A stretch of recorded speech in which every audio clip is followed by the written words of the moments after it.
Welcome to an episode of Founder in the Chair. I'm your host, Fina, and today I'm super excited to have a lady with me who should actually be at her desk doing some work because the 31st of January is coming up. You've guessed it, it's an accountant. This lady is an award-winning accountant. She has been successfully running her business for many years, helping with accounting and taxation. I am super excited to welcome Saira Majid. Welcome, Saira. Thank you, Vina. Thank you so much. Yes, we're in the middle of January and thank you for rescuing me from my desk. Oh, bless you. I have been literally chained to it. I had Christmas Day off and then I was straight back to work. It's just that time of year for us accountants. Wow, just Christmas Day. Yeah. Wow. So you worked on Boxing Day, Christmas Eve, yeah, just New Year's bits and Eve? pieces, keeping up to date with it. So I'm an accountant. I specialise in tax, and as you know, the 31st of January is the deadline for the UK self-assessment, the personal tax return, and basically that means that anyone that has to report any income, who has a business, a property, investment income, foreign income, needs to then let HMRC know about their income via a tax return, and the deadline for that is the 31st of January. Now, I say the deadline because it's not the targets. A lot of my clients seem to think it's the target. Yeah. So they wait. But it isn't. It's the last day. And I was looking online. There was a statistic this week from HMRC, and we're in the middle of January, and there were actually 5.4 million tax returns still due to be filed.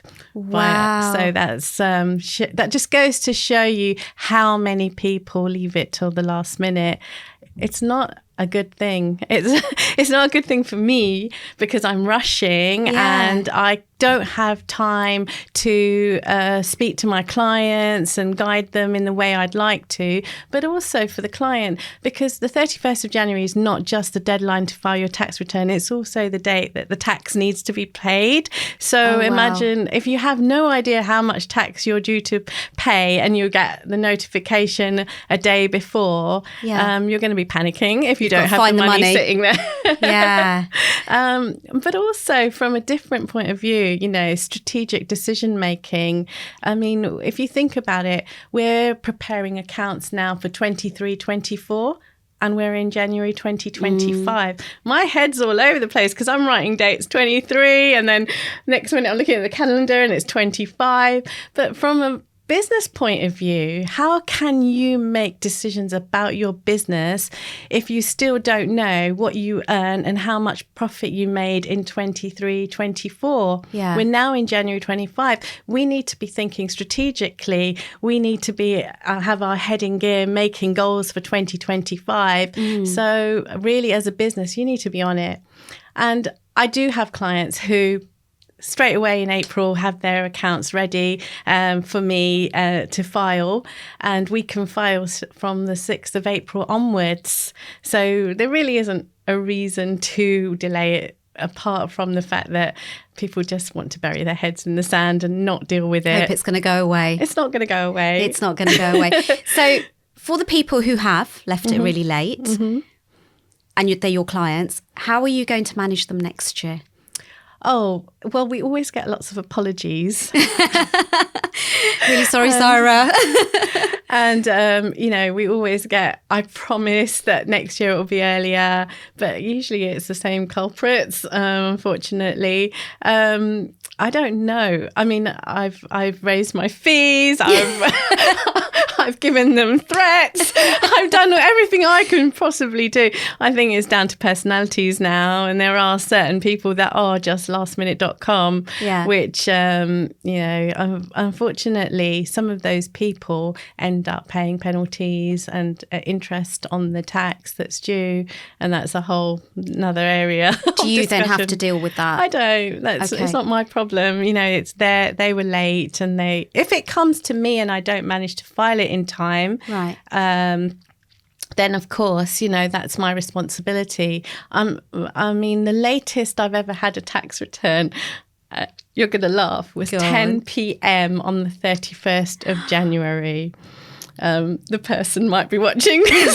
I'm not going to say the name, but 10 p.m. on the 31st of January with a, oops, I'm sorry, it's a bit late. Please, could you try and get this in? And did you? No, I was in bed. I was not going to get out of bed to do that tax return. Oh, wow. And they got a fine. And this year, have they done it on time? This person?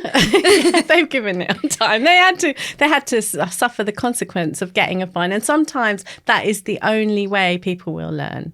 And is it a big fine normally? Initially, it's only £100, but it keeps going up, and then there's interest on any tax due. So wow. I've had people that come to me sort of in March with £1,500 due because as fines? Fines and penalties and interest as well on the tax that's due. As well as your tax, all of that as well. Yeah. Great. So, you don't want to go into that sort of territory. Okay. I mean, like I said, some people come on the 6th of April with their tax return. And if you think about it, you have almost 10 months from the end of the tax year to file your tax return. There really isn't an excuse for it being late. And now, more and more clients are using cloud-based accounting systems like Xero and QuickBooks. Yeah. So really, there is no excuse because you should be automated. You should be able to update your records very quickly. You should be able to just take a picture of your receipt, update it onto your software, and really your data should be ready for your accountant in a timely way. If you're on QuickBooks on Xero and it's getting to January of the next year and you still haven't quite got there, it means you haven't analysed your data, you haven't put your receipts on, which is just laziness, really. Do you ever get your clients just giving you like a bag of receipts? Oh, yeah. I do. I still have those clients. And I mean, in all fairness, I understand that it's not everybody's forte.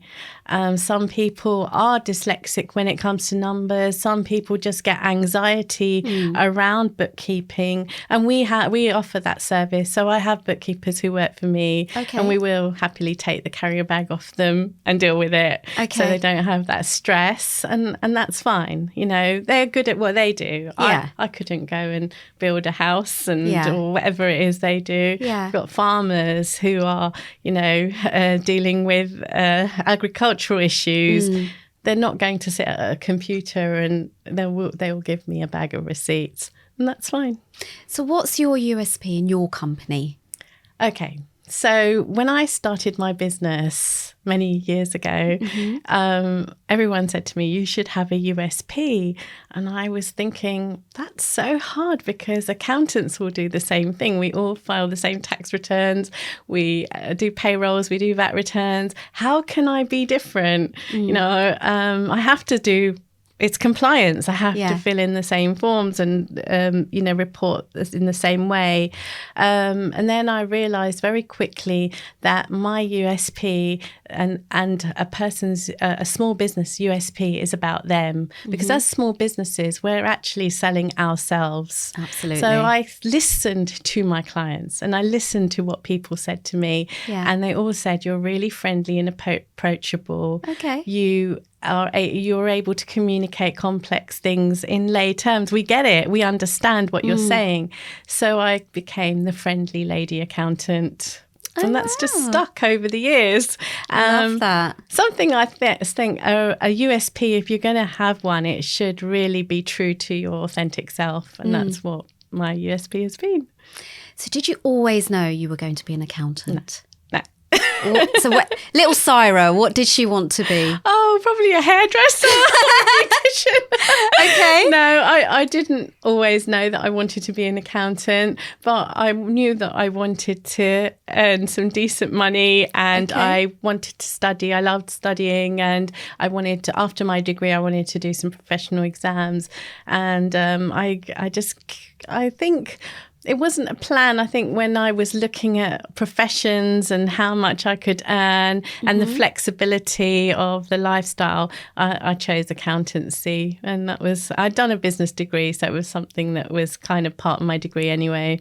Yeah. So if somebody was going to set up an accountancy business now, what advice would you give them? Okay. So first of all, be qualified. So You don't need to be qualified? You'll be surprised, Vina. There are people out there purporting to be accountants, but they're not qualified, and they are not governed by any governing body. They're not insured or licensed, and they will say, yes, I can file your tax return. But they can, right?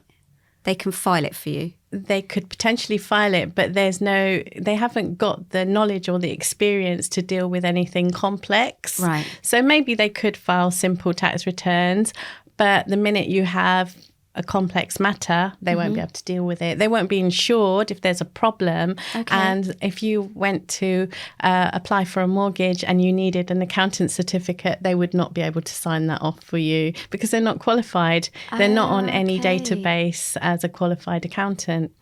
The other thing is... Sorry, just to stop you there. So when you apply for a mortgage... Yeah. You need a certificate from an accountant if you're self-employed. If you're self-employed, you need an accountant certificate or a letter from your accountant to verify your income. Right. So the lenders need to see that, and they do background checks on all of us, and they will look at our professional bodies and the databases to make sure that we're registered and that our license is still valid, because we have to renew our license annually in order to practice. So, yeah. Interesting. Yeah. But the other advice I would give somebody wanting to start up as an accountant is to have relevant experience. So there's a difference between accountants who work in industry. They're qualified, but they work in industry as management accountants or financial accountants. Yes. And those who work in practice, who deal with small businesses. Yeah. And until you've actually dealt with small businesses and the chaos that comes with it, because it is chaos, as opposed to a multinational business, which is pretty organized compared to these small businesses, you're not going to have the right experience and not going to be able to cover the breadth of the problems that we have to deal with on a day-to-day basis. So how would they get the experience? Have some practice experience. So work in an accountancy practice for a while to get that relevant experience. Yeah. So get a job there, or go and shadow them, or ask for work experience. Absolutely. And then obviously there's the general things that when you set up in business, have a USP, have a business plan, and think about your niche, your target audience. Because even as accountants, we have niches. We have areas that we specialize in.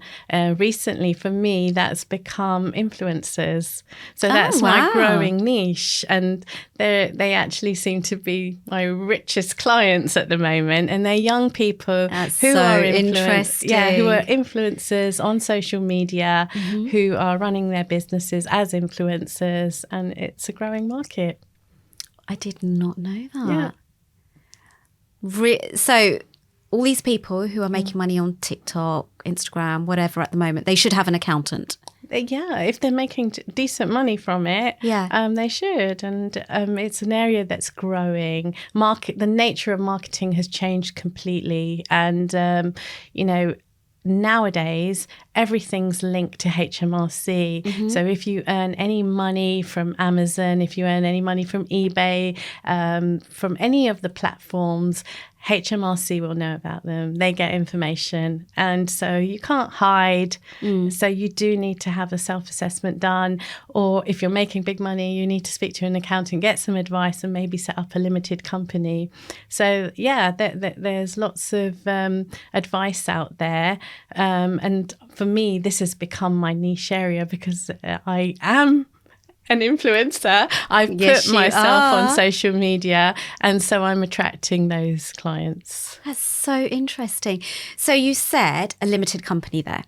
So an influencer, for example, should they be a limited company or a sole trader? It's not about the influencer. It's about the level of income, and there are other incomes alongside that. So we'd look at each one on a case-by-case basis. Okay. You can't just apply one rule to all.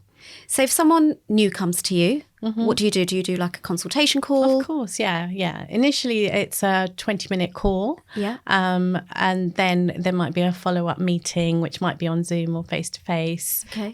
based on what we've discussed. It just depends on how complex or straightforward their matters are. And do you always take everybody on?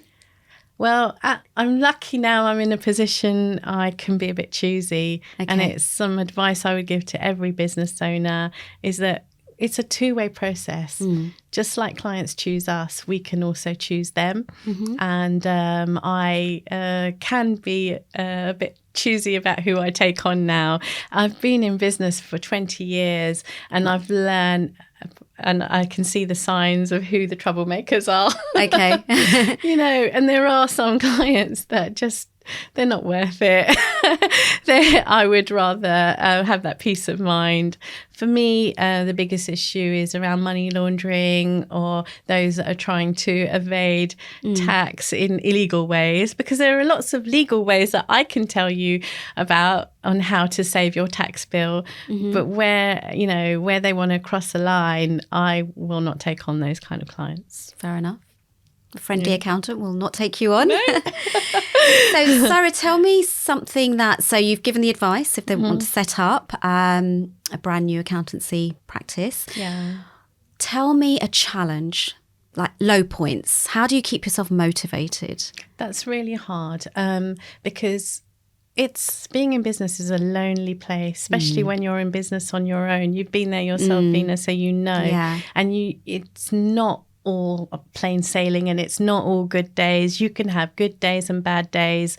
And often in the beginning, there's more bad days than there are good days. You learn over time to become resilient. If you lose a client or if someone says no, or I had the other day, someone slammed the phone down on me because I told them my fee.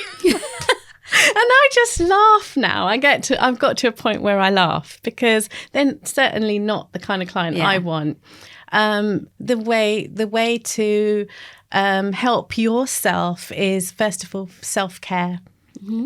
Take care of yourself, take time out away from your desk, away from your business, if that's going for walks or going on holidays, which I like doing, or whatever it takes for you to just switch off, because running your own business can be 24/7, even when we're not actually performing in the business. We're thinking about it, or we're planning, or we're I know that preparing. Or we're networking, trying to, because there's, for example, in an accountancy business, there's doing the accountancy work, then there's the meetings, then there's the admin that goes behind the scenes. But then as a business owner, there's the marketing and the networking and the business development side as well. So you're wearing all those hats. If you're in a large company, there are different departments that deal with those kind of things. So that's the challenge. And self-care is at the core of that, because if you get sick, there is no business. So it's really important. You're not going to get sick pay. You're not going to say you just it's can't, okay you won't to be earning not any work. money. Yeah. You can't afford to do that. But the plus side of running your own business is amazing. And I think I'm unemployable now because I love it so much. Yeah. I love everything about business and entrepreneurship, and I get excited by people who are like-minded. Yeah. And I honestly want to see all my clients win. And the biggest thing for me is the flexibility, being a mom, being able to do the school runs and be there for my kids alongside earn an income. That's the greatest thing.